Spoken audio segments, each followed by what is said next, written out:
नमस्कार आजिर एई विश्लेषण को स्वागत। आमे समस्ते नवम श्रेणीर से प्रसिद्ध एवं गुरुत्वपूर्ण अध्याय विषय जानिछे। कवि गोदावरीश महापात्रଙ୍କ रचित कालजयी कविता हे मोर कलम। आसंतु आज सीधासळख ही कवितार गभीरता को जिबा एवं देखिबा किपरि गोटे साधारण कलम एक सर्वश्रेष्ठ एवं चूड़ांत वैप्लविक अस्त्र रे परिणत होई पारे। अच्छा आसंतु तिके चिंता करिबा केतोटी पैसा मूल्यर एक साधारण एवं दुर्बल दिशुथिबा उपकरण किपरि समग्र पृथ्वी को थराई देबार क्षमता रखे।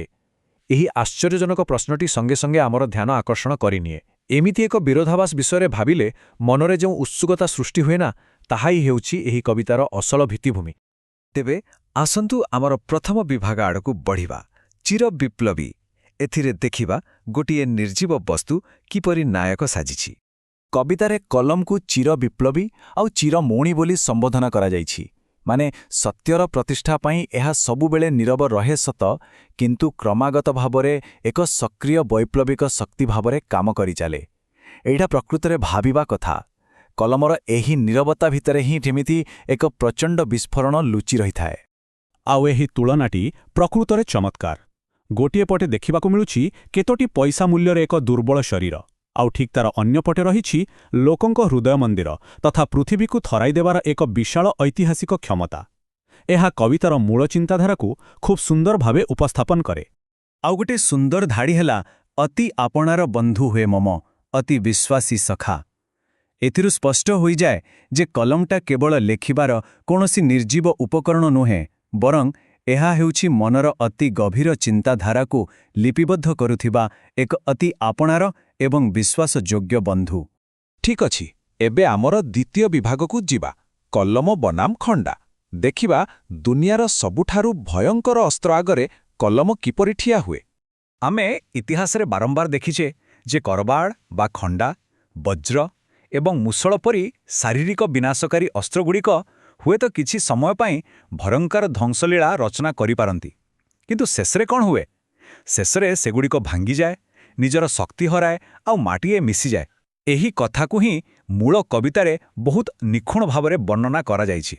तेणु एठारे सबुठारु गुरुत्वपूर्ण कथा हेउछि कलम को इस्पात रे तयारी हेबार आदौ कोनोसी दरकार नहीं। काहींकि कारण एहार मूणरे थिबा सेही साधारण काली गौरवमय इतिहास को साइती रखिबार अमृत आउ मिथ्या को नष्ट करिबार भयंकर विष एही दुईटी जाक शक्ति बहन करिथाए।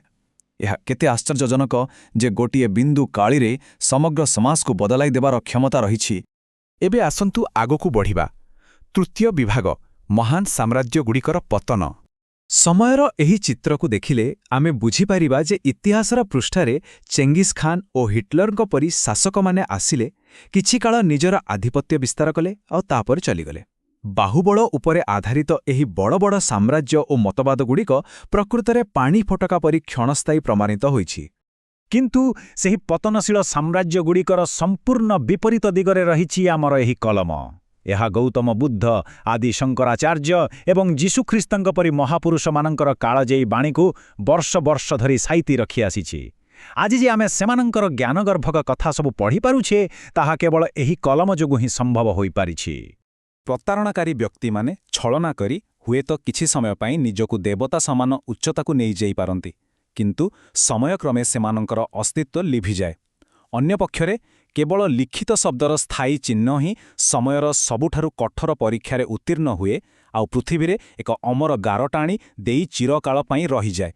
एबे आमे पहुंची गले आमर शेष विभागरे एक मृत जातिर जागरण। देखिबा एहा किपरि समाज को एक वार्ता देउछि।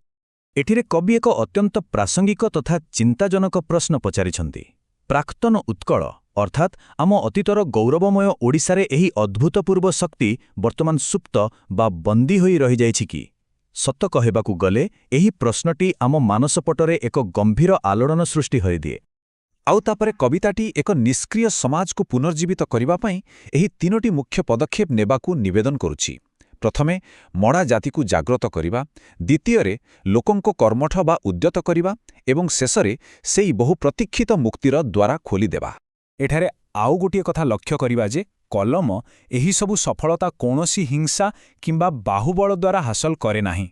ଆଦୌ ନୁହେଁ, ବରଂ ନିର୍ଭୟରେ ଏବଂ ସାହସର ସହିତ ମାତ୍ର ଗୋଟିଏ ଗାର କାଟି ସମାଜରୁ ଛଳନା ଓ ଶୋଷଣକୁ ଦୂରେଇ ଦିଏ। ଆଉ ତାହା ହିଁ ହେଉଛି ଏହାର ପ୍ରକୃତ ତଥା ସ୍ଥାୟୀ ଶକ୍ତି। ସବୁଠାରୁ ସୁନ୍ଦର କଥା ହେଉଛି କବିତାର ସମଗ୍ର ଦର୍ଶନ ଏହି 4ଟି ଶବ୍ଦରେ ବାନ୍ଧି ହୋଇଯାଇଛି ସତ୍ୟ, ଶାନ୍ତି, ଶିବ, ସୁନ୍ଦର। ଏଥିରୁ ପୂରାପୂରି ସ୍ପଷ୍ଟ ଯେ କଲମର ବିପ୍ଳବ କେବଳ ଧ୍ୱଂସ କିମ୍ବା ବିରୋଧ ପାଇଁ ଉଦ୍ଦିଷ୍ଟ ନୁହେଁ, ବରଂ ଏହା ମୂଳତଃ ସମାଜରେ ସତ୍ୟ, ଶାନ୍ତି ଏବଂ ମଙ୍ଗଳମୟ ପରିବେଶ ସୃଷ୍ଟି କରିବା ଉପରେ ଆଧାରିତ। ଆଉ ଏହି ବୈପ୍ଳବିକ ଚିନ୍ତାଧାରା କେବଳ ଏଇ ଗୋଟିଏ କବିତାରେ ସୀମିତ ହୋଇ ରହିନାହିଁ। ଗୋଦାବରୀଶ ମହାପାତ୍ରଙ୍କର ବିପୁଳ ସାହିତ୍ୟିକ ସୃଷ୍ଟି, ଯେପରିକି ଉଠ କଙ୍କାଳ ଏବଂ କଣ୍ଟା ଓ ଫୁଲ ପରି ଅନ୍ୟାନ୍ୟ କାଳଜାୟୀ କୃତିଗୁଡ଼ିକ ମଧ୍ୟ ସାହିତ୍ୟିକ ବିପ୍ଳବ ଏବଂ ସାମାଜିକ ଜାଗରଣ ପ୍ରତି ଥିବା ତାଙ୍କର ଅତୁଟ ପ୍ରତିଶ୍ରୁତିକୁ କ୍ରମାଗତ ଭାବରେ ପ୍ରମାଣିତ କରିଥାଏ। ଆଜିର ଏହି ଆଲୋଚନା ଶେଷ କରିବା ପୂର୍ବରୁ ଏକ ଗଭୀର ପ୍ରଶ୍ନ ରହିଯାଉଛି ଆମ ସମସ୍ତଙ୍କ ପାଇଁ। ଯେତେବେଳେ ଆଜିର ସମସ୍ତ ଶାରୀରିକ କ୍ଷମତା ନଷ୍ଟ ହୋଇଯିବ ଏବଂ ବଡ଼ ବଡ଼ ଖଣ୍ଡାରେ କଳଙ୍କି ଲାଗିଯିବ, ସେତେବେଳେ ଲିଖିତ ଶବ୍ଦ କିପରି ଆମ ଭବିଷ୍ୟତକୁ ରୂପ ଦେବ? ଆଉ ଆଗାମୀ ପିଢ଼ି ପାଇଁ କଲମ କେଉଁ ନୂତନ ଅମର ଚିହ୍ନ ଛାଡ଼ିଯିବ? ଏହା ଉପରେ ନିଶ୍ଚୟ ଚିନ୍ତା କରିବେ। ଆମ ସହ ଏହି ସୁନ୍ଦର ବିଶ୍ଳେଷଣରେ ଯୋଡ଼ି ହୋଇଥିବାରୁ ବହୁତ ବହୁତ ଧନ୍ୟବାଦ।